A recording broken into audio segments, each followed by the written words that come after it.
And But that's a here week I of can't the week. send it out. I have to be, inside the meeting Dr. room. Sumit, we are live now. Okay. Hi, good evening, everyone. This is the 9th webinar in series for patient education from Healthcare at Home. And I am very, very privileged to have such a star-studded panel with me today. The whole genesis and the reason of doing this webinar, ये webinar हम इसलिए कर रहे हैं because newspaper में भी आ रहा है कि stroke के patient hospital में नहीं पहुंच रहे हैं. Stroke is something which is an emergency, right? Stroke is not something which happens by choice.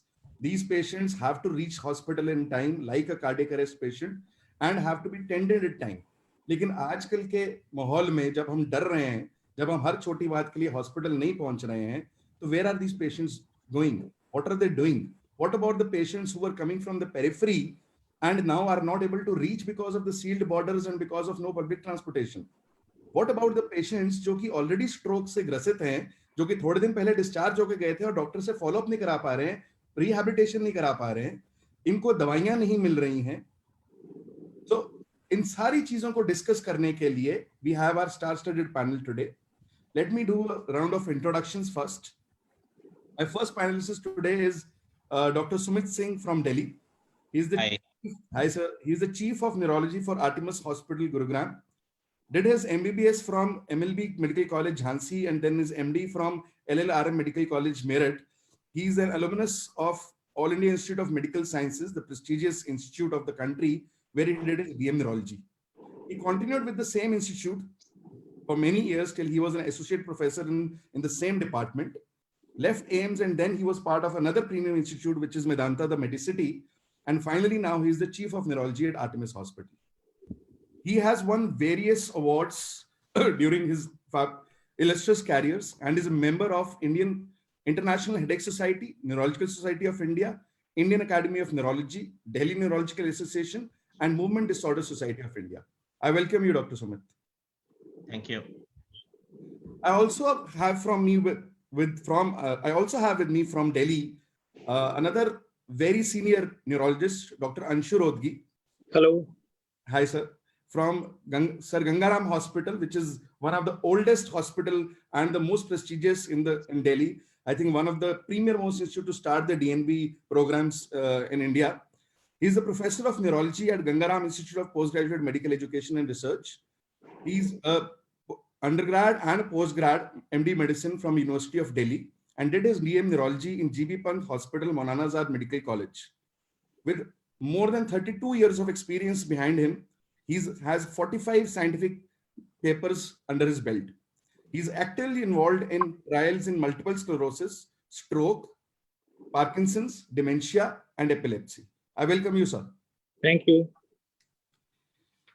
So going to the west part of the country, we have Dr. Nitin Dange from Mumbai. He's a professor, Department of Neurosurgery, KEIM Hospital and State GS Medical College. Consultant Neurosurgery, Lilavati Hospital, Global Hospitals. MBBS in General Surgery, MS from KIMS, Shivaji University. MCH Neurosurgery from University of Mumbai. Has fellowship in vascular neurology from Barrow Neurological Institute, USA. Fellowship endovascular neurosurgery from Japan. With more than 17 years of experience, he has worked in hospitals like Nanavati, Lilavati, Sushruta, Criticare, Holy Family, Wockard, and now Global Hospitals. He is also he's the vice president of the Teachers Association of KEIM Hospital, and also he was an editorial assistant with Neurology India Journal. I welcome you, Dr. Dange. From the southern part of the country, Bangalore, we have Dr. Guru Prasad Hoskar. He's senior consultant neurologist at Columbia Asia Yashwantpur, an MBBS from VIMS Bellary and MD Medicine from, again, KEM Hospital and State GS Medical College. He did his DNB Neurology from Jaslok Hospital. With more than 15 years of experience, he's worked with Jaslok Hospital, and then he's certified in achievement in deep brain stimulation for treatments of Parkinson's disease and essential tremors from Germany, and has been invited and has published numerous papers. He's also a member of Indian Stroke Association, Movement Disorder Society of India, Indian Academy of Neurology, and Bangalore Neurological Society. I welcome you, Dr. Guru Prasad. Thank you. Thank you. From the eastern part of the country, we have Dr. Hasib Hassan from Kolkata. He's a consultant neurologist and epileptologist and sleep medicine specialist at Narayana Health, Kolkata. Did his MBBS from Aligarh Muslim University, General Medicine from Kolkata Institute of Postgraduate Medical Education and Research, and DM Neurology from Sri Chitra Tirunal Institute for Medical Sciences and Technology. He's also done his fellowship in epilepsy from the same institute.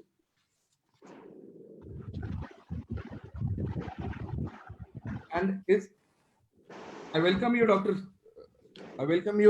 Hassan. Thank you.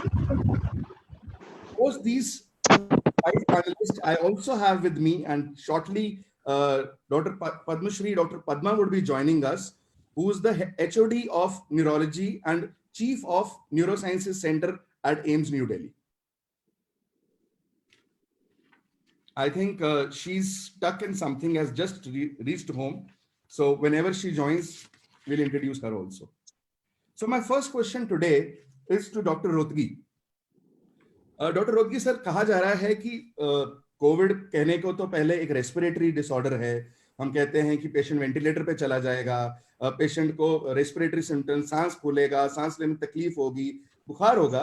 पर अभी सुनने में आ रहा है कि ये एक blood को थिक करने की स्टेट भी है, जिससे कि हो सकता है कि ब्लड जम जाए हमारे ब्रेन की आर्टरीज के अंदर, जिसे हम स्ट्रोक कहते हैं, और स्ट्रोक का इंसिडेंस ही बढ़ जाए. सो इस पे आप क्या कहना चाहेंगे डॉक्टर रोथगी? देखिए, ऐसा देखा गया है कि पहले हम तो ये सोच रहे थे कि ये जो कोविड है ये रेस्पिरेटरी डिजीज है, बट अब हम देख रहे हैं कि इसमें न्यूरोलॉजिकल प्रॉब्लम्स भी हो रही हैं. तो मैंने जो सबसे पहला पेशेंट देखा था अपना कोविड का, वो इंसेफ्लोपैथी में आया था, यानी वो बेहोश था patient. This was the first patient which I saw in Covid. हमें पता नहीं था कि उस पेशेंट को कोविड है. इनफैक्ट अब रिसेंटली जो है काफ़ी रिपोर्ट्स आ रही हैं कि कोविड से रेस्पिरेटरी नहीं, न्यूरोलॉजिकल प्रॉब्लम्स भी होती है. इनफैक्ट जो सबसे common neurological problem other than encephalopathy describe है वो है स्ट्रोक. तो जो भी हमारे पास इटली से, जहाँ पे ये काफ़ी ज़्यादा इसने नुकसान किया है, या यूएसए से जो रिपोर्ट्स आ रही हैं, उसमें देखा गया है कि ये स्ट्रोक कॉज करती है, increase incidence of stroke specially in younger population. और ये जो यंगर पॉपुलेशन मैं बात कर रहा हूँ, द एज ऑफ 30 to 50, उसके अंदर देखा गया है कि ये स्ट्रोक कॉज करी. तो जो भी हमारे पास स्टडीज आई हैं इटली से, यूरोप से और यूएस से, उसमें देखा गया है कि बेसिकली ये जो कोविड कर रहा है, it produces N inflammatory condition. और इस इन्फ्लेमेटरी कंडीशन से क्या हो रहा है कि ब्लड हाइपरकोagulable हो रहा है. There is increase incidence of ischemic strokes, क्योंकि because of the hypercoagulable state, and this hypercoagulable state is not only producing effect on the brain but in other portions of the body. तो blood गाढ़ा हो जाता है, और गाढ़ा होने की वजह से ही हमें ischemic strokes हो रहे हैं. और खासकर देखा गया है कि लार्ज वेसल स्ट्रोक्स काफी कॉमन है इस यंगर पॉपुलेशन. तो ये जो ब्रेन से कनेक्टेड 2 मेन इश्यूज जो हमने देखे हैं इन स्टडीज में, वो है एक है इंसेफ्लोपैथी और दूसरा है स्ट्रोक, और वो भी यंगर पॉपुलेशन में लार्ज वेसल स्ट्रोक. सो हमें समझना है कि ये जो कोविड-19 है, एक ऐसी बीमारी नहीं है जो खाली लंग्स तक लिमिटेड है. ये पूरी बॉडी को अफेक्ट कर रही है, और चाहे वो ब्रेन हो, किडनी हो, it is affecting. And it is इसका मेन रीजन ये है कि इट्स इन्फ्लेमेटरी कंडीशन, जिसकी वजह से हाइपरकोagulation हो रही है और उसकी वजह से स्ट्रोक्स हो रहे हैं. तो सर, अगर मैं घर पे बैठा हूँ, मैं क्वारंटीन हूँ, और मुझे लग रहा है कि मेरा सर दर्द हो रहा है, या मुझे ऐसा लग रहा है कि मेरी स्टटरिंग ऑफ स्पीच हो रही है, या कुछ वीकनेस हो रही है, तो क्या मुझे कोविड के कारण न्यूरोलॉजिकल सिम्टम्स हो रहे हैं? देखिए, डिपेंड करता है कि आपको और क्या है, आपको प्री मॉर्बिड कंडीशंस क्या है, आपको ब्लड प्रेशर है, डायबिटीज है, कोलेस्ट्रॉल आपका गड़बड़ है. तो ऐसा है कि जरूरी नहीं है कि आपको कोविड की वजह से ये सिम्टम्स हो रहे हैं. आपको हो सकता है कि आपको ऑलरेडी प्री एग्जिस्टिंग कंडीशन है, हाइपरटेंशन है, डायबिटीज है, ओबेसिटी है, डिस्लिपिडीमिया है, तो ये अपने आप काफी कारण है स्ट्रोक कॉज करने के. तो अगर ये कुछ हो रहा है तो आपको हॉस्पिटल इमीडिएटली जाना चाहिए. इनफैक्ट डॉक्टर सुमित अभी बात कर रहे थे कि हम लोग बहुत ज़्यादा ऑनलाइन कंसल्टेशन कर रहे हैं, वीडियो कंसल्टेशन कर रहे हैं. तो मैंने अभी पिछले हफ्ते कई पेशेंट ऐसे देखे हैं जिनको स्ट्रोक थे, और हमने उन्हें हॉस्पिटल भेजा, और जिससे उनका ट्रीटमेंट हो गया. तो हमें ये नहीं समझना है कि इस समय जो भी बीमारी है वो कोविड से ही रिलेटेड है. नॉन कोविड इलनेस को भी हमें इग्नोर नहीं करना चाहिए. और जैसे आज आपने बताया, आज के न्यूज़पेपर में था कि about 50% of the patients are not reaching the hospital, क्योंकि उनको डर लग रहा है 2 कारणों से, कि मेरे को कोविड नहीं है और वहां जाके मुझे कोविड ना हो जाए. हमें ये आई थिंक इस माध्यम से अवेयरनेस क्रिएट करनी है कि अगर हमें स्ट्रोक लाइक सिम्टम्स है, हमें इमीडिएटली हॉस्पिटल जाना है. because time is money. Absolutely right, sir. Thanks, Dr. Rohtgi. I'll pose my next question to Dr. Sumit. Sir, एक तो वो पॉपुलेशन है जो कि अभी स्ट्रोक से इन्फेक्टेड नहीं, तो स्ट्रोक जिसको नहीं हुआ है, जो ये सोच रही है कि मेरे को कोविड हो गया है तो मेरे को शायद कोई न्यूरोलॉजिकल सिम्टम्स आ जाएंगे, बट एक वो पॉपुलेशन है जो ऑलरेडी स्ट्रोक है. तो क्या कोविड इन पेशेंट्स के साथ is the Covid behaving differently, because these are immunocompromised patients, they are at home, so is COVID affecting these patients more, or it's like the COVID is treating everybody normally? नहीं, देखिए ऐसा है कि ये इसमें कोई शक नहीं है कि कोविड ब्लड थिकर की तरह काम कर रहा है. तो अगर जो आपको कोविड का इन्फेक्शन है तो आपके ब्लड के थिक होने के चांसेस ज्यादा है. तो अगर जो आपका ब्लड थिक ज्यादा है तो वो खून की धमनियों में जम सकने के चांसेस भी ज्यादा हैं और इसीलिए स्ट्रोक होने के चांसेस ज्यादा हैं. So if a patient is having a problem, is having an infection like COVID, then his hypercoagulable state will make him at a higher risk of developing stroke. There's no doubt about it. And there are several studies, बहुत सारा research पिछले 3-4 महीने में इसके ऊपर हुआ है और ये पाया गया है कि पेशेंट्स जिनको कोविड है, उनको अगर जो सीवियर डिजीज है, मतलब उनको ब्रीदिंग की प्रॉब्लम हो रही है और उनको वेंटिलेटर पे जाने की रिक्वायरमेंट बढ़ रही है, तो उनमें स्ट्रोक होने के चांसेस एक नॉर्मल पॉपुलेशन से करीब 2.5 गुना ज्यादा है. Great sir. And what about existing stroke patients, उनको कोविड इन्फेक्शन होने के चांसेस ज्यादा है? एग्जिस्टिंग स्ट्रोक पेशेंट्स को कोविड होने के चांसेस तो ज्यादा नहीं है, लेकिन यदि उनको डायबिटीज है, उनको हाइपरटेंशन है, तो उनको सीवियर कोविड होने के चांसेस ज्यादा है. But in itself stroke population does not have a increased risk developing a COVID infection. So because they are immunocompromised, they have a high use, but stroke does not play any role as a comorbidity for increased risk of COVID, right, sir? I don't agree that stroke patients are immunocompromised. They might be having a hypercoagulable state, or they might be on antiplatelets or anticoagulants. मतलब blood thinners उनको चल रहे होंगे, वो होने के chances ज्यादा हैं. बट आई डोंट थिंक कि इम्यूनिटी गड़बड़ होने की वजह से स्ट्रोक होता है, या जिसको स्ट्रोक होता है उसकी इम्यूनिटी में किसी तरीके का कॉम्प्रोमाइज होता है. सर, हमारे पास क्वेश्चंस ये आ रहे हैं कि बिकॉज ये हाइपरकोएगुलेबल स्टेट है, क्या नंबर 1 क्वेश्चन, क्या एग्जिस्टिंग स्ट्रोक पेशेंट को दोबारा स्ट्रोक हो सकता है कि नहीं, और कुछ लोग क्या कर रहे हैं, अपने एंटीप्लेटलेट्स छोड़ रहे हैं, इस पे आपका क्या कहना है सर? नहीं, एंटीप्लेटलेट्स कतई नहीं छोड़ने चाहिए, और ये बिल्कुल भी ऐसा नहीं है कि एंटीप्लेटलेट्स लेने की वजह से आपको स्ट्रोक होने के चांसेस ज्यादा हो जाएंगे या कम हो जाएंगे यदि आप एंटीप्लेटलेट्स छोड़ देंगे. तो आई थिंक अगर जो किसी को इस्चेमिक स्ट्रोक है, मतलब कि जिसकी खून की नसें बंद हो चुकी हैं, जिसकी वजह से दिमाग के किसी एक हिस्से की ब्लड सप्लाई बंद हो गई है, तो उन सिचुएशंस में ब्लड थिनर्स को किसी भी कंडीशन में छोड़ना नहीं चाहिए. It all depends upon what is the coexisting comorbidity or what is the associated problem, but in general किसी भी तरीके से ब्लड थिनर्स किसी भी पेशेंट को छोड़ने नहीं चाहिए यदि उन्हें स्ट्रोक हो चुका है. सिर्फ कोविड की वजह से स्ट्रोक दोबारा होगा ऐसा नहीं है, और ये भी नहीं है कि यदि आप एंटीप्लेटलेट्स छोड़ देंगे तो आपको स्ट्रोक होने के चांसेस कम हो जाएंगे. Thank you so much for the clarity, sir. I'll now go to the country's biggest hotspot, which is Mumbai, and we have Dr. Dange there. So Dr. Dange, Dr. Rohtgi ने कहा कि अगर symptoms हो तो hospital पहुंचिए. I know for sure कि Bombay is one place where clusters of clusters are happening and hospitals are closing, dialysis centers are closing, patients are not able to reach, right? What are the challenges the stroke patients or the new stroke cases are facing in this scenario, and what is your take on that? The situation, I can say, is very, very grim for the new stroke patients. Secondly, what I want to say is there are 3 important factors which I have realized which work for these patients. One is if the patient has a stroke या उनको stroke होता है तो पहले वो सोचते हैं hospital जाओ कि नहीं. सीवियर या सीरियस होने तक वो रुकते हैं घर पे फॉर 2 reasons, कि एक तो फियर है कि मैं जाऊंगा तो मुझे स्ट्रोक ना हो जाए, और दूसरा फियर है घर पे बैठेंगे तो प्रॉब्लम है। तो ये दोनों की वजह से वो कंफ्यूज रहते हैं कि हॉस्पिटल जाए या कौन से हॉस्पिटल जाए। मैंने एडमिनिस्ट्रेशन को, यहाँ के गवर्नमेंट अथॉरिटीज को सजेस्ट किया था कि तो आप एक सिंगल कोविड सेंटर बनाइए, क्योंकि उतना नंबर नहीं है जितने नॉन कोविड पेशेंट्स है। फॉर एग्जांपल स्ट्रोक्स है, आज ऐसा दिख रहा है कि स्ट्रोक्स ही हो नहीं रहे, बट जब हम एनालाइज कर रहे हैं स्ट्रोक्स बहुत हो रहे हैं।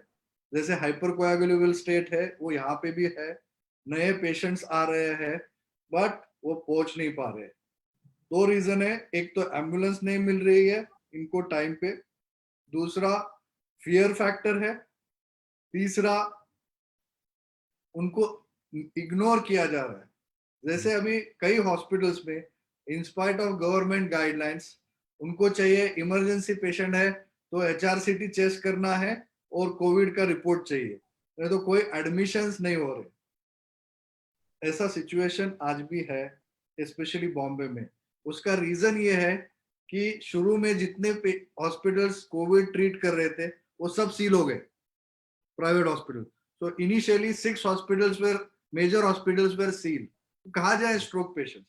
गवर्नमेंट हॉस्पिटल में ये पॉपुलेशन जाएगा नहीं, और प्राइवेट हॉस्पिटल में बेड अवेलेबल नहीं है या situation is not prevailing.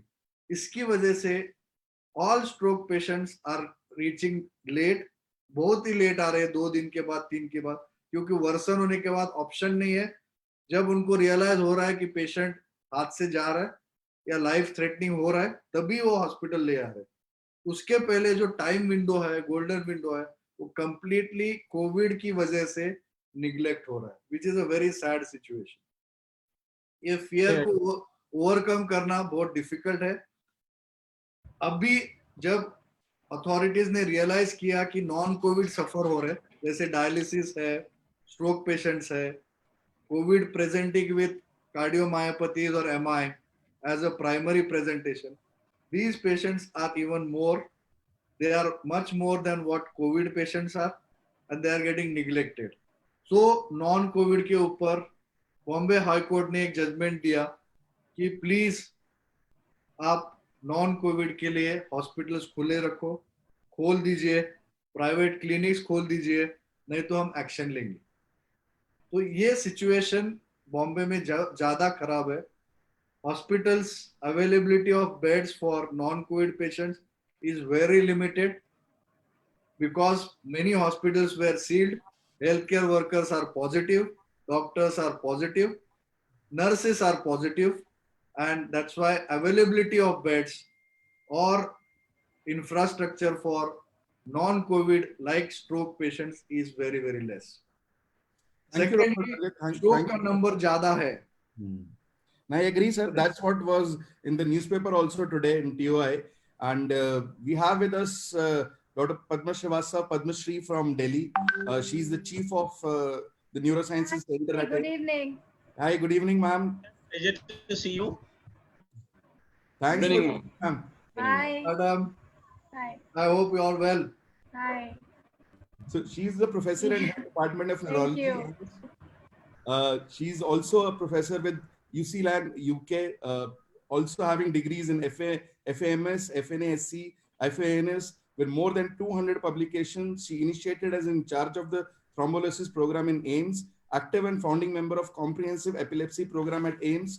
She's on board for the National Stroke Surveillance Program, nodal officer for stroke program of Government of India, visiting professor to the Department of Neurology, UMass, Boston, organizing committee member of Frontiers of Science programs between India and the USA, and she's the past president of the Indian Stroke Association. I had a word with her yesterday and she kindly consented. So ma'am, we were discussing that what is happening to the stroke patients. We saw your views in TOI today that stroke is not ebbing, the patients are not reaching the hospital.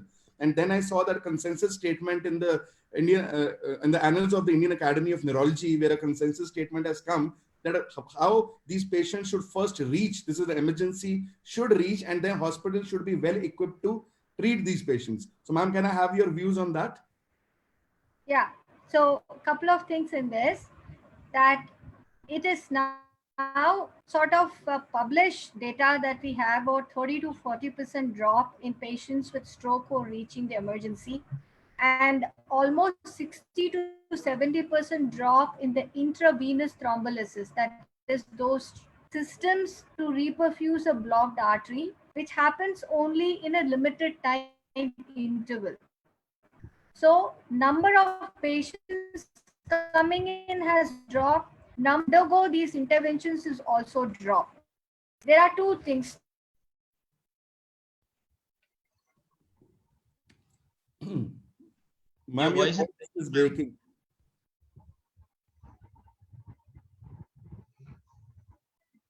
One stroke death every 2 minutes in India. And I don't believe that because of COVID pandemic, there are less number of strokes happening. Am I audible? voice is Ma'am, your breaking. internet is Am not I stable, ma'am. audible? No, ma'am, No, you your are not. internet is not Your voice stable. is breaking. Yeah, your voice is breaking. Oh, okay. So that is AIMS internet for you. So here, so I maybe I should have taken this in the office. I've reached home, so probably the home networks is a problem. Can you hear me at all? Yes, we Yes, can now we hear are you able now. We can hear you, ma'am. Okay. So one is that strokes are not coming in. There's a definitive drop because one, there is a fear and paranoia that if I go to the hospital, I will contact infection. Number two, if there are mild complaints, they will ignore. They would rather wait out those mild complaints, which is a big problem by itself. Number three, because of lockdown, there is no transport. The accessibility, availability to reach out for a healthcare facility is gone down. Number four is where do they go? Now they go to the nearest hospital, and the nearest hospital may not be a stroke ready hospital. So, and the strokes happen everywhere, not just in Mumbai or in Delhi. They can happen in Timbuktu. And so the access to a stroke ready hospital is a big grim situation. And because of the COVID pandemic, most hospitals, especially in public sector, even a 100-bedded hospital, they are made COVID specific or they're COVID designated hospitals. So these hospitals are not entertaining the non-COVID emergencies. Even those healthcare facilities which can take in non-COVID for reasons more than one, which includes again the fear, the paranoia that they would be coming from hot zones, from red zones, from orange zones. So they will be carrying this COVID with them. So there is a reluctance even amongst the people who have to deliver the healthcare that there is an issue. The fourth, of course, some of those issues also happen to be that the provision of a personal protection equipment, if you're not having adequate facility, then all the more you're scared to deal with these people. And then we are also having these issues that the COVID symptomatology is changing. It's no longer just fever or cough or sore throat. You have a whole host of presentations and increasing number of cases which are presenting with strokes. Now, stroke and COVID is a definitive big paradigm by itself. Is it that you have a pandemic of stroke, somebody is asymptomatically COVID positive and also has a stroke because he is diabetic and hypertensive and what have you? And because of this pandemic, the access to the risk factor control, access to medication, access to control, the occurrence of these vascular events is also suspect. So these people, but they're asymptomatic but have had an incidental stroke, or the stroke is part of a COVID, spectrum of diseases. There is a lot of literature available on that. And when they present to even a hospital, it depends whether it is COVID designate or it is non-COVID, and what are the triage systems in these hospitals. And that is what we try to bring out in that consensus guideline, that if a stroke comes to you, where you come and what can we do about it. Because the other panelists, like you have Sumit here, well-oiled system, it is great. I would greatly advise if a stroke, go there because they have those systems in place. But they go to a non-stroke ready hospital, then the adage time is brain stays, and the time which elapses without unblocking a blocked artery then you have a mortality and morbidity, COVID or non-COVID. The strokes have to be managed. Strokes, coronary have to be managed as they should be. Okay. Right, ma'am. And so what I've understood, I'll just recap that stroke is an emergency, whether it is stroke or COVID with stroke. People should go to stroke ready hospitals. The hospital staff needs to be sensitized that this is still an emergency, needs to be handled with COVID, and the rest of the system has to be oiled enough to treat this patient with enough standard universal precautions and adequate PPE. So because the patient is also safe and the doctor is also safe and the paramedical staff is also safe. So that's how I'm recapping. Absolutely. Yeah. So I'll move on to Dr. Yeah. Guru. Perfect. Yes. Dr. Guru Prasad, how's the scene in Bangalore? What are the you have been going to the hospital routinely? How things have been different in your hospital and for your patients who are either getting new strokes or already have strokes? Yeah, as everyone in the panel mentioned, that the number of strokes coming to the hospital has come down, and then various factors have been discussed, because one thing is the fear whether the hospitals will take the patients or not, whether they will get admitted or not. But even then, on an average, we are admitting at least one patient or two patients in a day for stroke patients in various severity. And we had in last 4 weeks since the lockdown, we had a couple of mechanical thrombectomies and 1 or 2 IV thrombolysis. So we managed to do that, but that's what. So there is, but I think what everyone should understand, both from the patient community, from the layman public, and the health community, including doctors, is this is a new challenge, and I don't think anyone would have faced this thing. So everyone is getting used to it. So there will be challenges in terms of how to take it. So what we are doing is what I mean. In fact, speaking about Bangalore and things right now is not so bad, but because in all other places we have a COVID designated hospital, and all other private hospitals are taking other emergencies and all. So definitely other emergencies have come down. Stroke has also come down, but hospital also will assess the risk of a patient coming in as a stroke, whether there is any travel history or any COVID-like symptoms. So we have a screening OPD. Even patients coming with stroke also will have a COVID screening, not the swab and all, but there is a questionnaire where they have to fill. Is there any recent history of fever? All those things will be filled. Once we have a clear-cut thing, they'll go to a standard ICU or not. If there's a suspicion of COVID, then a necessary test will be done and they'll be kept in isolation till such time that we are sure that, and then nothing. And then whatever the standard of care for stroke will happen. So that way, most of the hospitals in Bangalore are taking stroke patients, with definite precautions and all, because the frontline people are in the emergencies and things. So they have been told that stroke can be a manifestation. So not to lower the guard, they have to be guarded about this manifestation, and then take enough precautions so that thing. And we were discussing, I need to thank Dr. Padma and her team for giving the guidelines in the annals of Indian neurology, which given a clear framework, because practicing neurologists need that type of guidelines coming from the higher authorities, where you can think, like for example CT, having a CT or MRI, we need to have a separate flow of patients suspect of COVID to a thing. But in centers which we don't have 2 CTs, we have only 1 CT and 1 MRI.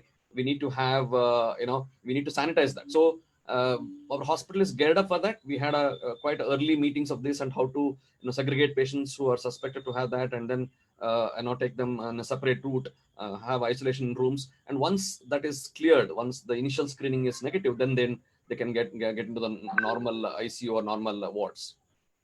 Thank you, Dr. Guru Prasad. And I must tell, we are halfway through the webinar. We have already reached 4,000 people over our Facebook page, and there were 150 people at one given point of time who were seeing this live.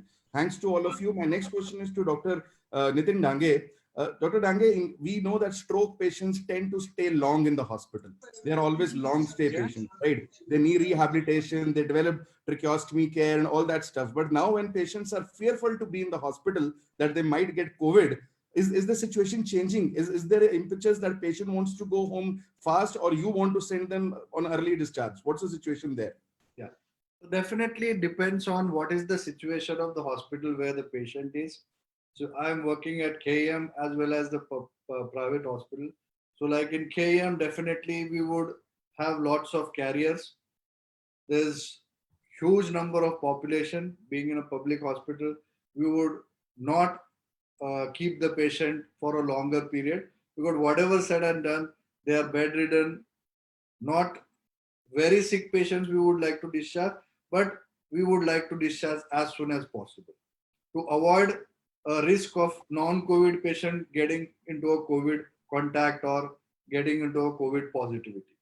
Secondly, in other hospitals where we are treating in like Leelavati and all, where there are not many COVID patients and there is a strict isolation, there we would definitely keep the patient for a little longer time than the government or public sector. And secondly, we would give them a choice, because they are fearful what would happen at home. How would the nursing go at home? Is it possible at home? Because of the lockdown, the family may not be in a situation to get healthcare workers. There's exposure from the healthcare workers, practicality. These very important points which we are have to address. And these are the families' issue, the relatives' practical issues. What do they do at home with these sick patients and bedridden or morbid patients? Now we have to give them a good solution.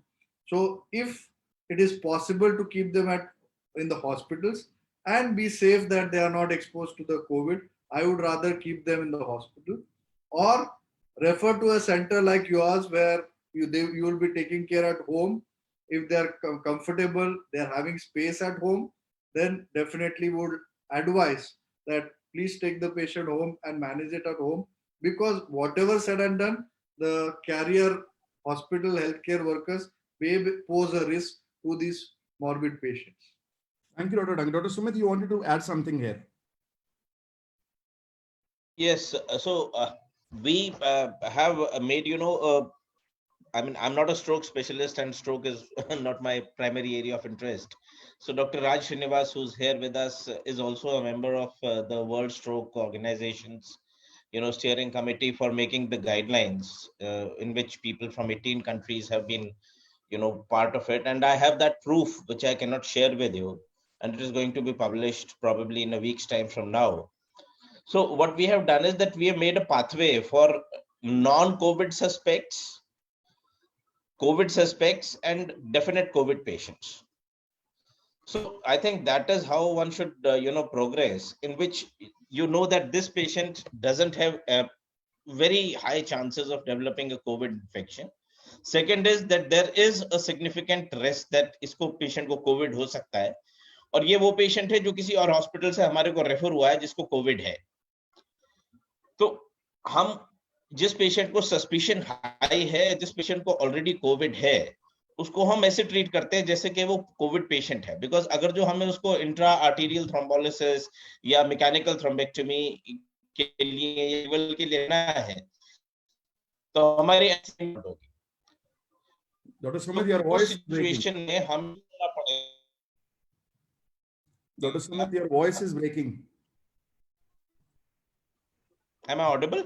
Yeah, now you're audible, sir. You said that. Yeah. So what I was trying to say, so what I was saying is that we have made pathways for 3 types of patients. एक वो जिनको Covid होने के chances बहुत कम है, एक जिनको chances ज्यादा है, और एक जिनको डेफिनेट कोविड है जो किसी और हॉस्पिटल से हमारे पास रेफर हुए हैं because of Covid and associated strokes. तो अगर जो हमारे को मैकेनिकल थ्रोम्बेक्टमी करनी है तो हम उसको प्रेफरेबली अवॉइड करते हैं, बिकॉज दुनिया भर से जो डाटा निकल के आ रहा है, that is basically saying that if the patient has got a large stroke and if you go in for mechanical thrombectomy or clot retrieval in these patients, then the chances of the survival of these patients is very low and mortality is extremely high. So we have to take a call on these patients who are either COVID positive or have a high risk. Those patients who have a low risk, we make the treatment in a different way. So हमने इस तरीके के 3 pathway create कर रखे हैं अपने. And that is how I think it is justifiable for COVID-ready hospitals to be on those lines. So before I go to Dr. Hassan, Dr. Dange wants to add something quickly. Yeah. So I just want to make a comment here. What is the I mean, what he was talking about is having an issue of mechanical thrombectomy. Now, just for your, just to cite an example, since the lockdown has been started almost 1 month back in Mumbai, and I myself have done almost 5 to 6 mechanical thrombectomies, and these were the large vessel occlusions which came due with delay, maybe around 6 to 7 hours. Posterior circulation strokes 3 and anterior circulation stroke 2. That's around 5 patients, and all of them which have come before the extended window period, but we finished in maybe 7 8 hours because they were delayed due to non-availability or delayed availability of the ambulances, and they are doing very well. So all patients we treated as COVID positive. So our team wears a PPE, take precaution, and these patients we do a CT scan, HRCT, as an emergency while we are doing a neuroimaging. So once there is no suspicious, there is no contact, we take the history as we classify them into suspect, non-suspect, and COVID positive. That way we deal with, but these are non-COVID stroke patients, and we offered them mechanical thrombectomy because they didn't reach in thrombolysis period and in the extended window period, and all of them have been discharged except one who is going to get discharged tomorrow. So these are doing very well, luckily, and whatever said and done, they suffered with a delay, but we could offer them treatment. Great, sir. To recap, anybody who has neurological symptoms should get to a stroke-ready center. Centers have to use a triaging mechanism to deal with this patient. By default, if you are in a suspicion zone, it's better to err on the right side, but lives are still being saved, neurological disabilities are still being limited. Let's move to our epilepsy expert from Kolkata. Dr. Hassan, what's happening with epilepsy patients? How are they faring? Right, there are a lot of challenges which are there in epilepsy management as well. We often classify the patient को ऐसा रखते हैं कि एक emergency patient है, एक elective patient, but epilepsy patient, to be honest, मतलब इनके कहीं बीच में पड़ता है. Essential, they are all more of an essential service. Last अगर देखा जाए 1 month में, I get several phone call. Number one is availability of the medicine, especially the newer anti-epileptic medications, Pramipramine, Vivracetam. These are the medicine. Earlier, those who were in the remote area, they are going through the courier. Courier service is hampered, and these are the medicine, and that create a lot of panic situation, not only for the patient but for us also. Second thing is those patients who get a breakthrough seizure, for them getting a first aid or at least basic check or coming back to us for a consultation is really difficult one. And third is, I don't know, my colleagues will tell us, but last 1 month I've seen the interesting fact that the patient who has come back encountered me. तो इसमें बहुत सारे non epileptic patients भी हैं. Epilepsy है stable, the patient was stable, suddenly started throwing seizure, contacted on video call, video देखा, then called the patient. तो non epileptic part का भी एक एडिशन हो रहा है. तो these are the challenges. एक तो ये कि मेडिसिन अवेलेबिलिटी, स्पेशली कैलकाटा के पेशेंट्स को कोई प्रॉब्लम नहीं है, but again suburb patient, those who are from district, from adjoining district, especially from the northeast, in patient को डेफिनेटली न्यूरो एंटीएपिलेप्टिक ये मेडिकेशन के लिए प्रॉब्लम्स है. Carbamazepine sustained release itself was a big problem before this lockdown happened. Now that is also exacerbated, which is one of the more mainstay of treatment for a focal epilepsy patient, at least for my patient. So there are certain medicines which cannot be stopped, like clobazam, phenobarbital. If they run out of the stock, that's a very scary situation. But again, means I'm trying to educate them, trying to contact them through social media, that if you are not having medicine, try to stock it. Or if you don't have anything, then probably have an emergency web consultation or video consultation. We'll try to substitute it, though it's not very scientific. We don't want to substitute epilepsy medicine for a patient who is stable. But again, if they're not, for want of medicine, so probably for the same group, some other medicine can be given. So those are the things we are trying to do, and the real problem again come when the patient has cluster of seizure, status epilepticus, or the new onset seizures. They're like difficult to, like they're not able to reach the. These are the challenges which are there. A Calcutta patient fine they can manage, but these are challenges which I see is more for a remote patient or district patient who are coming from the adjoining states. So their borders are locked down, sealed. Anyway, we have to manage with best of the resources. Thank you, Doctor. Yeah, you want to say something? Yeah, please. One thing more, that more often the patient comes saying that you've asked for 3 months medicine and to come after 3 months, now it's 3 months, should we stop medicine? So universal thing is that I tell that unless until your doctor don't say to stop, you continue the medicine, even the lockdown extend for 6 months.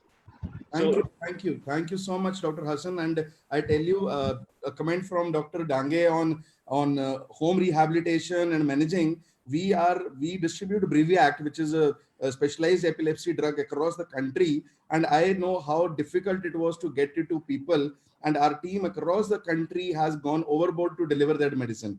Similarly, we had uninterrupted services of our stroke patients and ICU patients across all the 4 cities, Delhi, Bombay, Kolkata, and Bangalore, where people have gone out of the way of the duty to maintain that these patients need us, and so we should be there.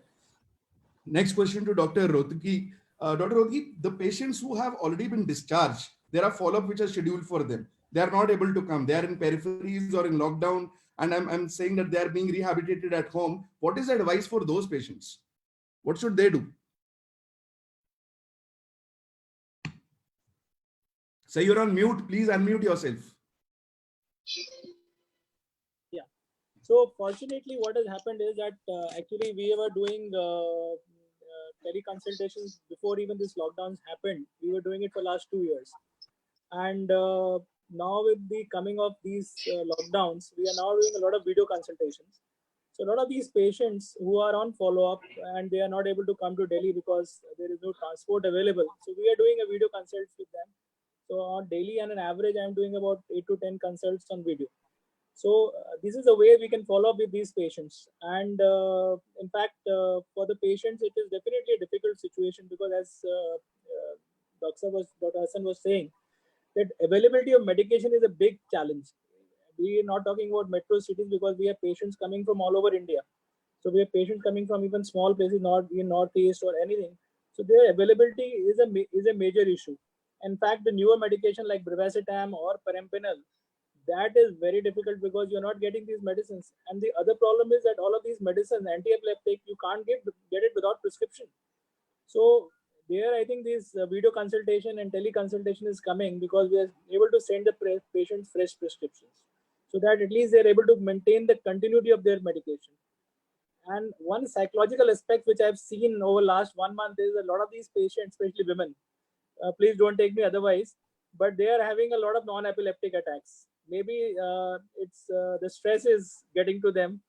So I think that is the issue. So I think video consultation or teleconsultation is really helping us in taking care of these patients who are chronic patients who need a long-term therapy, especially epilepsy or stroke and other kinds of therapy. Then I think it's helping. So I think that's the way, and it is going to change the way that we are going to treat our patients, because I think the next few years teleconsultation is going to be the big thing. We don't want patients coming all the way from Northeast or Kashmir or anywhere, and they can just discuss it on the video consult. And I think that is the way forward. Yeah, thank you, Dr. Rothgi. Yeah, definitely, that is the new normal, and government was very quick in bringing the new teleconsultation norms also. And from there, I'll pick up a question for Dr. Padma. So, Dr. Padma, ma'am, are you there? Ma'am, are you there? I think Dr. Padma has left, or maybe she's got disconnected. I don't see her anymore. She's not there on there. Yeah, Abhishek, can you check with her, because she has mentioned that in rehabilitation, in the consensus document, it says that tele-rehabilitation is the way forward. And these patients who are not being able to rehabilitate because either the physiotherapist is not reaching or they don't want a physiotherapist into their homes. So what's your view on tele-rehabilitation? Dr. Rothgi? Yeah, I think tele-rehabilitation is relatively a newer thing. And just as we are examining the patient on a video consult, and we are telling the patient to show me your movements, hand movements, walk and everything. I think tele-rehabilitation can also be done with the help of a physiotherapist by either Skype or a WhatsApp or a Zoom. I think that can be done. But only if the therapist has seen the patient previously, then it will make the life easier. If the therapist has not seen the patient previously, then it will be very, very difficult. Sounds very easy in theory, but in practice it is very difficult. So unless the therapist has already seen the patient, it is going to be a tough job. So I would like to share our experience here, sir. We also had to change over to teleconsultation and tele-rehabilitation platforms. And as Dr. Dange was saying that they did the 6, we at this point of time have around 10 patients whom we are treating on tele-rehabilitation, where you can do a video rehabilitation, you can train the family, and you can also send videos and exercise charts for the family to so that's something very new. But I think again in this new normal things, so now we have already reached out to more than 6,000 people. We have left with the last 10 minutes. Dr. Yes, Dr. Guru Prasad, you want to add something? Yeah, one more example where tele rehabilitation is also helping is, I mean, most of our colleagues on the panel will agree that we are seeing a lot of patients with Bell's palsy these days. In last 1 month, we were having discussion in our group Bangalore group, that everyone is seeing at least 1 or 2 in a day, or maybe a little bit more. So, I mean, for Bell's palsy, I mean, you advise facial exercise and then nerve stimulation. Nerve stimulation, definitely they need to come to the for physiotherapy department for the stimulation. But for facial exercises, definitely not really rehabilitation, or they can give you a link to some videos on YouTube, or as Dr. Anshu was telling, that connect to the therapist, and then they can teach the exercise and make the rehabilitation much more interactive, and get them to recover faster. So yeah, I think there is a great role for I think now we need to get used to this. We can't be very rigid as a community, as a neurology community or stroke neurology community. I think we need to get on with this, because this is going to stay for a little longer. I don't think it will completely change, but definitely it will stay for some time, and we need to have this option available. And especially people who are not from immediate neighbors to the hospital and all, if they're staying a little away from the hospital, it makes a lot of sense to adopt this as one of the tools. Dr. Rodgi, you want to add? Yeah, actually, there is one problem with the teleconsultation guidelines. It does not allow us to give any of the benzodiazepines or the anti-epileptic drug, because Schedule H drugs are not to be given on teleconsultation. So that is I think that needs to be revised maybe in the future, that comes on, because as a neurologist or as a psychiatrist, it is very difficult to practice without any of these drugs. Absolutely. Thank you, sir. My another question and now we have started getting questions. My question to Dr. Guru Prasad is that Dr. Hassan mentioned there are new epilepsy cases coming. You were saying Bell's palsy is coming. Someone mentioned that stroke is also happening. How do we have any data to prove that these would be a temporary phase during the COVID infection, and maybe the reversal would be complete or partial, or it will have the same course? Do we have any data on that? Because that's a question which has been sent.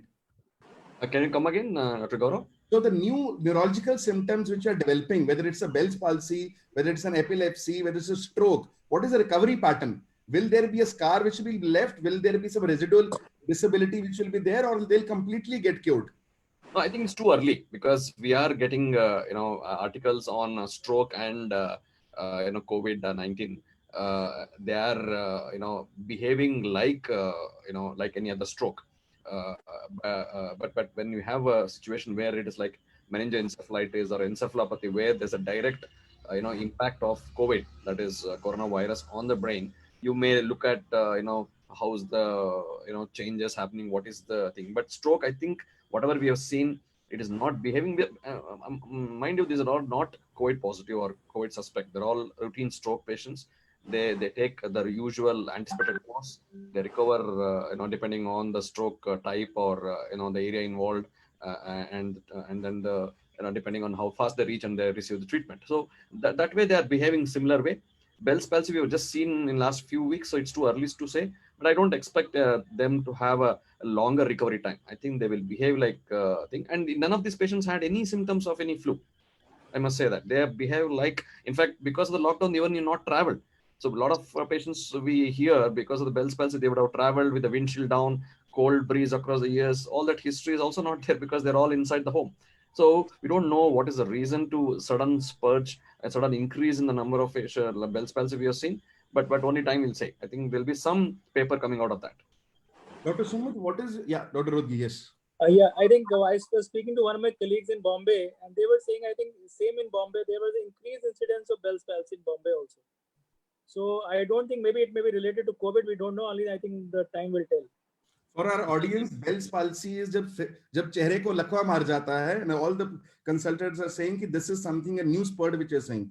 Coming to Dr. Sumit from Delhi, Dr. Sumit, these days when the carers are also at home, and home care, I'll tell you the situation in home healthcare is that I think we are the only organization at this time which is able to cater. All the unorganized players have literally disappeared. They don't want to risk. Other players also, because they were not into managing specialized care, so they are facing a lot of problems, and we are also facing a lot of problems. Now, in this case, where when you don't have any help and you have to attend to your office work also, your family work also, there's a lot of carer stress which is happening. What is your advice to the carers of these patients? See, I think for stroke patients, the only single proven factor for their recovery is the physical rehabilitation part. So under no circumstances it should take a backseat. So regardless of what you have to do, if you want to ensure the recovery of your kin, then definitely physiotherapy has to continue, the rehabilitation has to continue. So I will very, very strongly recommend that rehabilitation has to continue come what may. And it is worthwhile, hiring a professional service to ensure that this happens if you are not able to, take care. See, all of us are doing our household course. So I think I have done things which I have never done in my life because we don't have a home care service. I mean, I'm cleaning my house, I'm cleaning my cupboards, I'm sometimes, cleaning my washroom. So this is something which we have never done in our life because we don't have a support system which is active, which was there pre-COVID era. So I think many things have to be compromised, but I don't think that physical medicine and rehabilitation can be compromised. So a strong recommendation should go out that a professional service should be hired for this. Higher, the better. Right, because they would have norms which are in place. They would have protocols which are in place. They would have hygiene, which is probably the most important in the present scenario, in place. So I think it is extremely important that the people should do their work, but the patient should not suffer because of that. Very, very, very valid point, sir. Dr. Dr. Guru Prasad, you want to add? Yes. Having few more points adding to what Dr. Sumit said. Ultimately, see, whoever is working, if not in the front line, like we are all working in our OPDs, going to the hospitals and all. So we also carry a little bit of risk, and same as rehabilitation specialist. So I think we need to engage them in a way that we need to tell them that universal precautions has to be taken, hand washing, wearing mask, give a little bit more more precautions than the lay public. So we need to make these changes in our practices, including the physiotherapists, occupational therapists, because they're in close contact with the patients and all.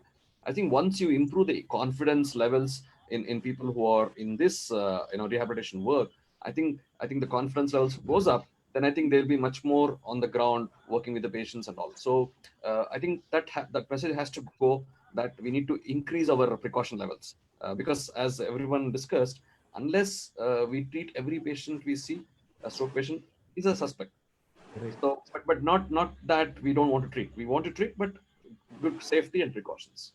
Yeah, just to add to that, sir, that healthcare at home also, across locations, the physiotherapy services is being on. Wherever patient has consented, they all are using hand hygiene practices as they were doing before. Cleaning of the equipment has increased. PP usage is increasing, right? And that has benefited people. In fact, we are still getting calls from people, will you be able to service? The bottlenecks are sealed borders where people can't reach, or the fear psychosis of the patients that if I get somebody into my home, I'll get infected. So we are working on that. That's why these awareness sessions also. But I think as teleconsultation is an integral part, so is tele-rehabilitation also. and we are there to get patients out of the hospital so that they don't get COVID infection while during in the hospitals also.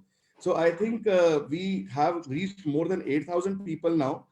It was a fantastic session. Last advice from Dr. Dange. Dr. Dange, we have at this time 500 plus people managing ICUs at home, where 90% of the cases would be ischemic or hemorrhagic strokes. What is your advice for our people who are tirelessly managing people at home? What advice will you give, sir? I first of all congratulate you are continuing with the services at home for our patients who are not able to reach hospitals or who are not being admitted in the hospital. I would rather just to add on to already some of our panelists have advised. Our caregivers are also very important. Their safety is also very, very important. So extra precaution, taking all these patients as positive, as I won't deny that fact. Each one of the caregivers should take a precaution that not only hand hygiene, not only disinfecting or sterilizing the equipment, it is important for themselves to use a protective gear, appropriate protective gear, because now it is already in the community. Some patients may be a carrier, you may be a carrier, and you can get infections from them and carry it to your houses or your home, and your family is at risk. So all our caregivers are very important to us. They are like our family. So it is very important to continue care to this rehab at home. We need these heroes. Like we are indirectly involved, and we have to motivate them. We have to take care of them. We have to boost their confidence. Also, give them proper protective gear. So that's my sincere request to you. Yes, sir. We are there, and we have procured a lot of protective gear, and we are giving it to our people. Thank you so much. Just to recap the whole conversation, when I started this, my many friends asked, "Ki stroke patient ja kahan rahe?" If they are not reaching hospitals, if they are not with you, then where are they going? And we know that stroke patients are denying that they are stroke patients. They are ignoring early warning signs. They are getting delayed to reach the hospitals, which is causing more harm rather than benefit. We also know that many neurological symptoms have come up as part of the COVID onslaught, and these patients also need to go to the hospital. In the hospital, as the Dr. Padma had mentioned, that there are these 3-tier systems of non-COVID, susceptible, and COVID patients. I think most of the hospitals are well equipped. All the systems are on so that the thrombectomy can be done or thrombolysis can be done, and these patients have zero residual disability. Suppose that patient wants to come out, so you need an infrastructure outside the hospital which can take these patients and treat them well. And teleconsultation and telerehabilitation are very, very important when it comes to the follow of these patients. At the same time, uninterrupted medicine supply, whether it is anti-epileptic, whether it is stroke, or whether it is Schedule H drugs, that needs to happen. And I think with now, despite lockdown, what our experience says that almost 80% of the patients are getting these medicines, and there is a lot of effort which has gone into that. Thank you so much, all the panelists, for your time. I know it's a very precious time. Thank you so much for contributing to our viewers. Viewers, we are, with changing times, Healthcare at Home is there to help you, to help your patients, whether it is physiotherapy, whether it is stroke management home, whether it is teleconsultation.